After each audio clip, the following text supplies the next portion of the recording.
नमस्कार मित्रांनो, आजच्या व्हिडिओ में आपण बात करणार आहोत एक आज इन्सिडेंट आज एक माझ्या माइंडमध्ये एक गोष्ट आली आणि ती आज मी शेअर करणार आहे.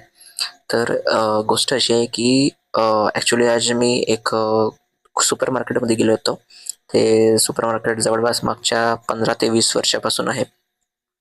आणि मी एक गोष्ट तिथून बघितली की तिथं जे सुपर मार्केटचे जे ओनर आहे, जे मालक होते, ते जवळपास त्यांनी तिघं-चौघं जण भाऊ आहेत.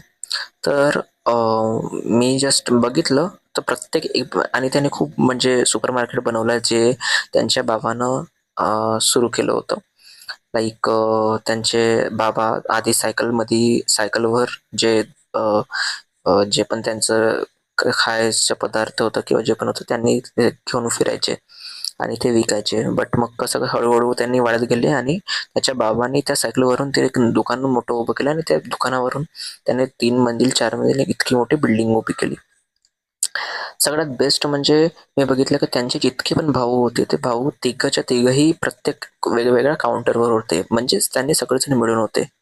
पण आपल्या कंडिशनमध्ये काय होतं की आपण मिळून नाही राहत आणि आपले भाऊ आपण सगळे वेगवेगळे होऊन जातो आपल्या बायका घेऊन किंवा मुलं-बाळं घेऊन.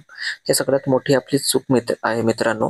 जेव्हा आपण आपल्या भावाला, स्वतःच्या भावाला किंवा जे पण आपले भाऊ आहेत त्यांना आपण सपोर्ट करतो आणि त्यांना समोर जाण्यासाठी मदत करतो, तेव्हा आपण सगळेजण समोर जातो आणि डबल स्पीडनं जातो. जेव्हा तुमचे 1चे 4 हात तुमच्या मागे लागते, तर असं म्हणू शकतो आपण डबल इंजिनची गाडी जी असते तसं जेव्हा स्पीड चालतो.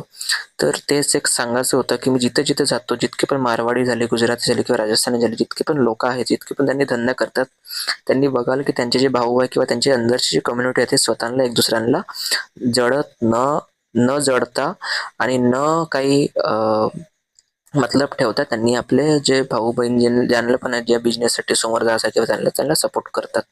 तर धन्यवाद. हे एक संदेश होता की आपल्याला सगळ्यांना सपोर्ट करून जायला पाहिजे. आपण पण समोर जाऊ आणि दुसऱ्याला पण समोर नेऊ. धन्यवाद.